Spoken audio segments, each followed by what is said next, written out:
Not a crisis in the classroom. A family is fed up. They say educators in Clarksville are mistreating their young boy with special needs and are calling for school leaders to conduct an investigation. Fox 17 News' Amanda Chin sitting down with this family. For nearly a year, the 6-year-old came home with mysterious marks on his body. What's happened to the child? The mother and grandmother describe it as a nightmare.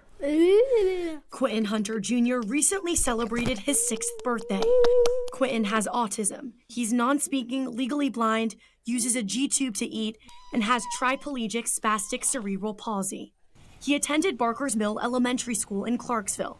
Starting in November of 2023, his grandmother, Coco Hairston, noticed that he began coming home with marks on his body. They were straight, symmetrical, and evenly apart, and they were on his left, and it was in the mid part of his elbow and his shoulder. Quinton's mother, Jasmine Hairston, says he came home with marks again in January, February, and March.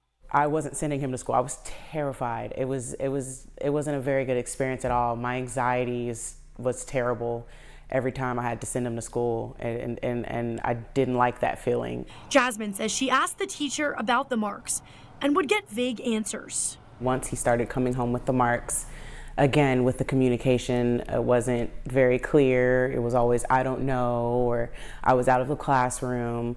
So if you're not with the students, who else is supposed to be with the students beside his aide? That doesn't make any sense. Coco says according to Quinton's individualized education plan, he's supposed to have a one-on-one aide with him at all times. There should not be a day where somebody does not know. He does not walk. He cannot stand on his own.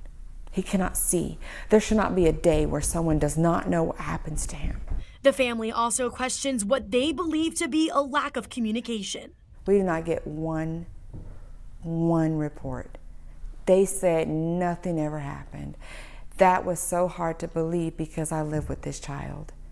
And every day, he hits me, he grabs me, he scratches me, he does something. I reached out to the Clarksville-Montgomery County School System to ask about the family's concerns regarding communication and the investigation.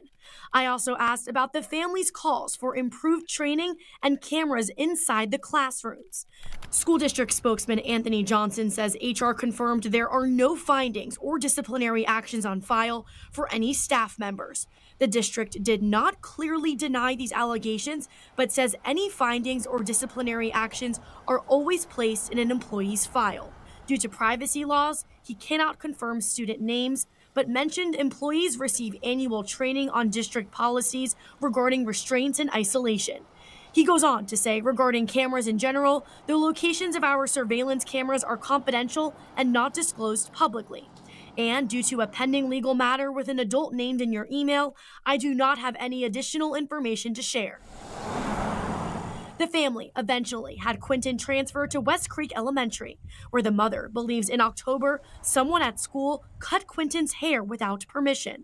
Very exhausting. My anxiety is through the roof. I'm scared to let him out of my sight now. Bethany Stagel is a special needs advocate working with this family and several others in Montgomery County. It's an injustice to our children. They're already marginalized, and you're further marginalizing an already marginalized community. And all we're doing is trying to protect our kids. Our kids should be able to go to school and be safe. The family has filed several complaints to the Department of Children's Services and filed several police reports with no updates from either department.